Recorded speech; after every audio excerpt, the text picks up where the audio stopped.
Tamluk town কোঅপারেটিভের পরিচালক মণ্ডলীতে নাটকীয়ভাবে অন্তর্ভুক্তি হল তৃণমূলের তমলুক শহর সভাপতি চঞ্চল খাঁড়ার।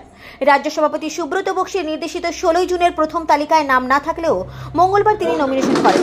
ফের 18 জুন একটি তালিকা প্রকাশ করা হয়। সেই তালিকায় দেখা যায় 9 নম্বরে নাম রয়েছে, আর পুরনো তালিকায় 9 নম্বরে যার নাম ছিল বৃহস্পতিবার তিনি তার প্রার্থীপদ প্রত্যাহার করে নেন। আর এরপর ক্ষোভে ফুঁসছে তমলুকের তৃণমূলের একাংশ।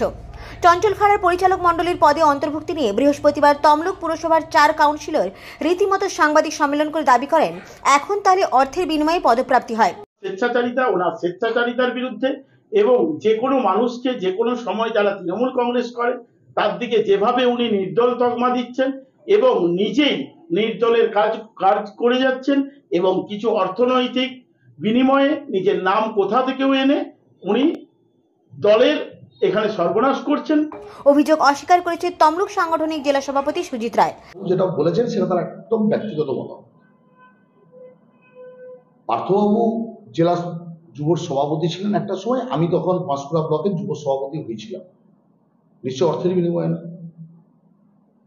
তো পার্থবাবুর মুখ থেকে এইসব প্রশ্ন,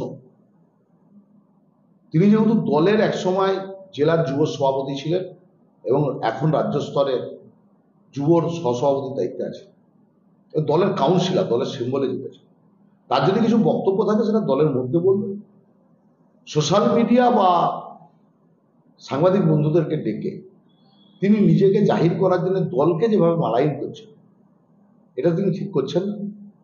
দলের উচ্চস্তরের নেতৃত্ব নজর রাখছে। আর এই নিয়ে গোষ্ঠীদ্বন্দ্বের খোঁচা দিয়েছে বিজেপি।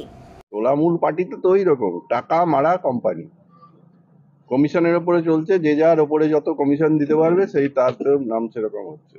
আজকে একজন নাম